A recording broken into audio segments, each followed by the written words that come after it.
everyone, I hope you're doing well today. I actually just wanted to go ahead and film my March and April favorites. I was really late in March and it got towards the end of April, so I figured I'd combine them since I didn't have a whole lot of favorites. And I also have a little segment that I'm going to try and do where I incorporate products that I've used up for that particular month or couple of months and show you the products and tell you whether or not I would purchase them again. So I'm going to go ahead and get started. The first thing, I have all of them in a little goodie bag. And actually this has been one of my favorites. I found this on Etsy. I will link the seller below if you're interested. She does this print in all different colors. She has pink, blue, gray, and I happened to pick the yellow. I really like this. And it has sort of like a polka dot inside. But I use this whenever I need like quick products I want to grab and, you know, just have it handy right there on the countertop. So I do love this. And my first makeup product is, I guess I'll sort of try and go in order in the way in which they are applied. I have really been liking the Maybelline Instant Age Rewind Eraser. And this is the shade 60 and the brightener and illuminator, and it looks like this. And this is actually used in your under eye area. If you're curious about how this product works, I have a demo of it with bare skin. That way you can see how it applies and how I use this. But this just basically goes under your eye area and it just helps brighten up the center. I take it down in like a triangle shape like this and just across the bridge of my nose occasionally, and then I also do under my eyes. And it just really brightens up the center of my face. I feel like it sort of lifts the plane of my face out a little bit because sometimes I feel like it's a little bit dark or sunken in. So I really like this, and this has been working wonderfully. And I use this under my concealer because I feel like it just sort of balances things out. And then concealer over it, it just makes for a really nice combination.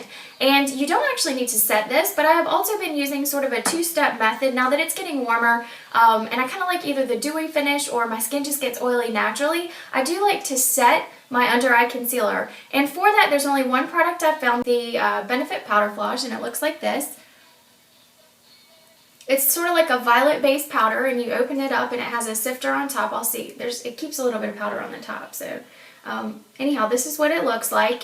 And it comes with a little kind of like a fan brush, and I actually like to use the fan brush to apply it. Occasionally I'll use my fingertips too, my clean fingertips, and you just basically brush this on under your eyes like this. And you can do it down the center of your nose for a highlight. But I really like this because I find it sets any under eye concealer that I use without really settling into any kind of fine lines or anything. And I also feel like it doesn't get tissue papery looking, which tends to be the problem with a lot of powders. I feel like they just really dry my under eye area. So this one is super nice, and it has some light reflective pigments in it. And I'll see if I can get some on my finger and show you the color of it.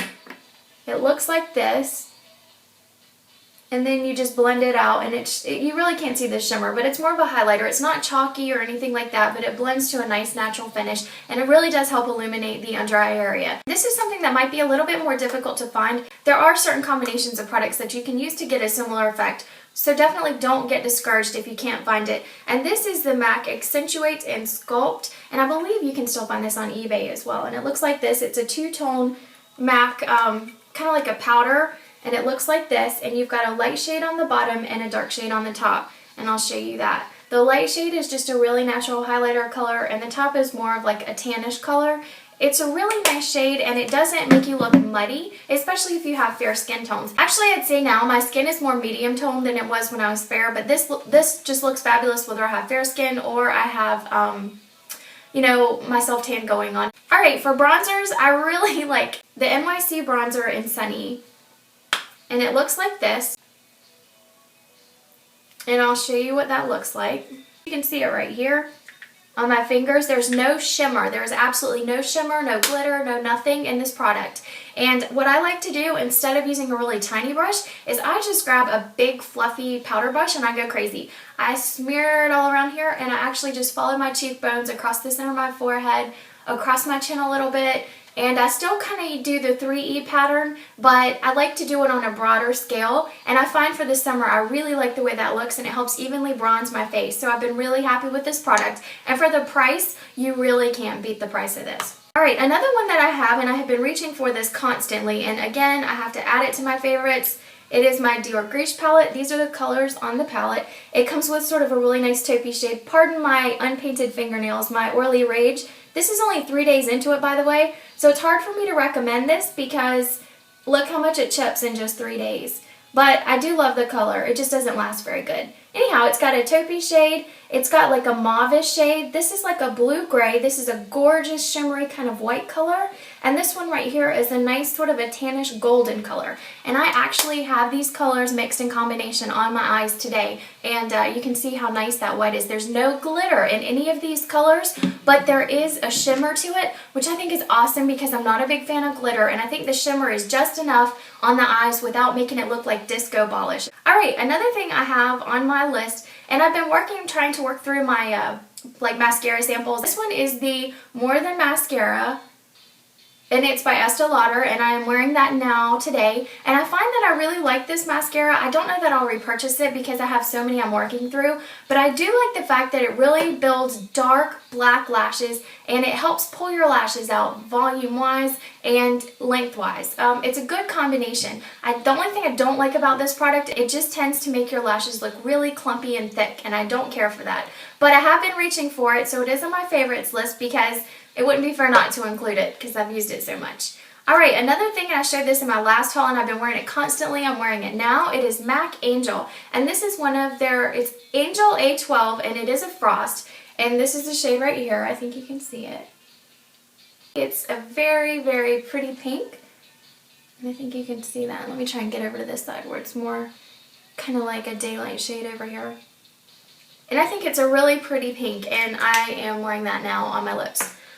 Alright, and the last thing I have on my favorites list has been my 1 1/4 inch Hot Tools 24 karat gold line curling iron. I've been using this a lot to do like my hair like I did today. I just like those really loose kind of beachy waves. I think it's really nice for the summer. It's really fresh and well, springy and summery, and I like it because they're just so bouncy. Like, they just look fun and bouncy, so I've really been enjoying that. And that was really inexpensive. I think it was only like $30-something on sale at Ulta, and you can also find those in a couple of other places, I believe. But they are really nice, and they hold their heat nicely, and I usually have to curl my hair at about 400 degrees, so I have no problems with the heat being lost or me, you know, losing the ability to curl my hair midway through the session because it's losing heat. Alright, next, this is going to be my product goodbyes or goodbyes, and I thought this was a fun little segment I'd like to try and incorporate when I do my favorites, and it's a couple of products that I use up over the course of the month, and I'm going to go ahead and get started. I bought a 3-pack of the Olay Ultra Moisture Body Wash. It's 24-hour moisture with shea butter, and it looks like this. And I bought this in a 3-pack at Costco. And at first, I was absolutely in love with it. The smell, it smells really good. It's empty now, but it smells sort of like flowery, and it doesn't really smell really strong like shea butter, which I like, because I don't tend to like the smell of shea butter.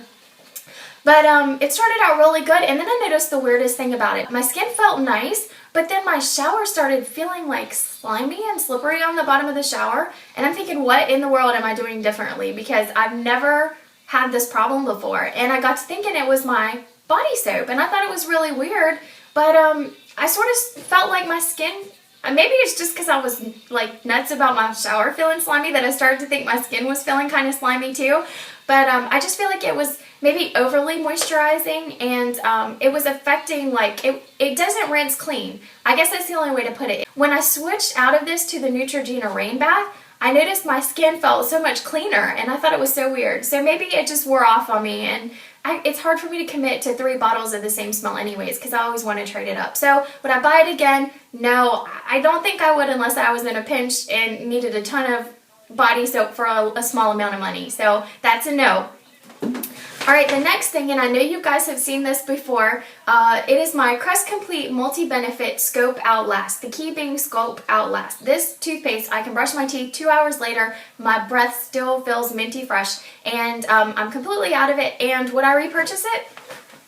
I already have, and I have more backups in the cabinet. This is the only toothpaste that I will use now. I absolutely love it. It keeps my mouth fresh, it works, and you know, it protects against cavities, and you really can't beat this. It's just awesome. So yes, that is another finish that I would repurchase.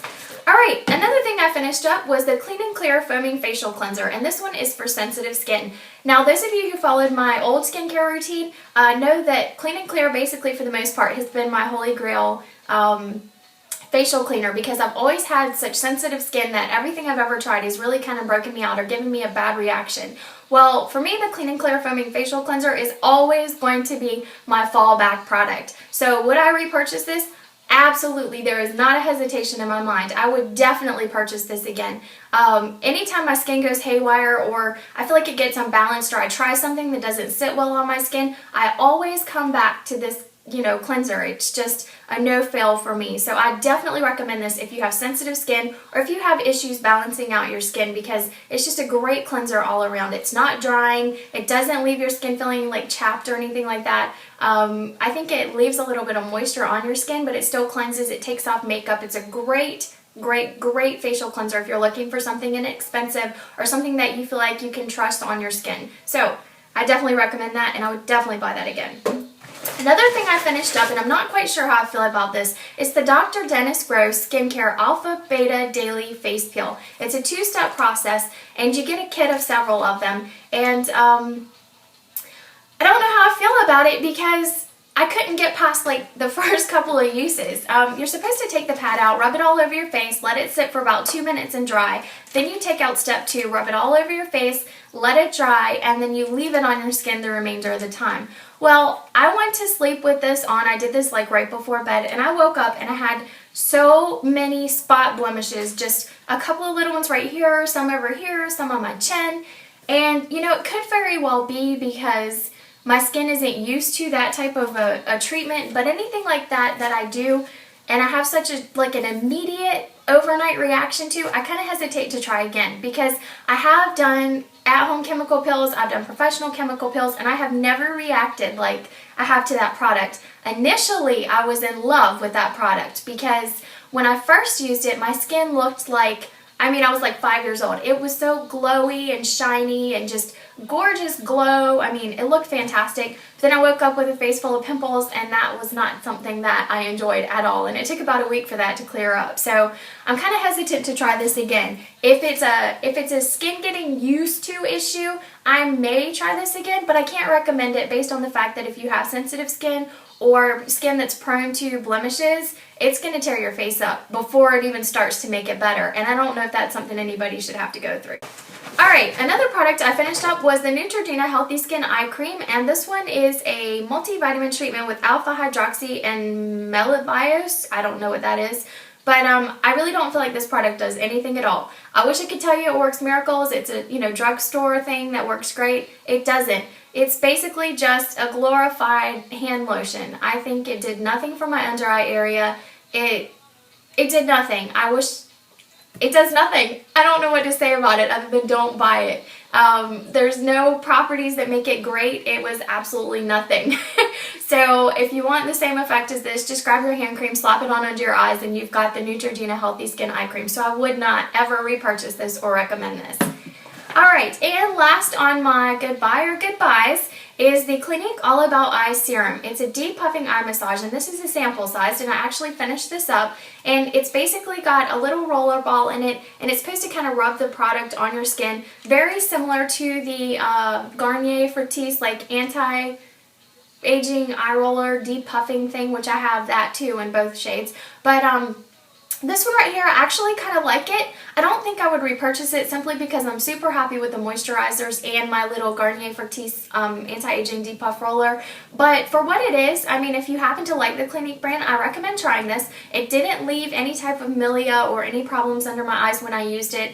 I didn't feel like it was particularly magical at deep puffing my eyes. If my eyes are puffy, they're just puffy. And the only thing I can do about that is, try to do something with concealer to make that go away. There's really not a miracle product to just poof, make your under eye circles be gone. So, but if you do want to feel a little bit luxurious and rub a little something cooling and refreshing under your eyes, maybe store this in the fridge, or if you happen to know that your skin is, it tends to get along well with Clinique products and you're looking for something like this, I would definitely recommend trying this. If you can get a sample size, try it, because I'd hate for you to invest in something and then wind up having reactions under your eyes and not be happy with that product. So that is it. That is my products of the month, and that was for March and April combined. I wanted to wait until I could kind of amass a group of products that I could show you, and you know, that would be interesting as opposed to just saying, hey, this is one thing I like and that's it. Again, I hope you guys are doing fantastic, and if you haven't already, please subscribe to my channel, and we'll talk about some new things as often as I can, and I hope you guys have a fantastic day or night while you're watching this, and I'll see you in my next video. Bye!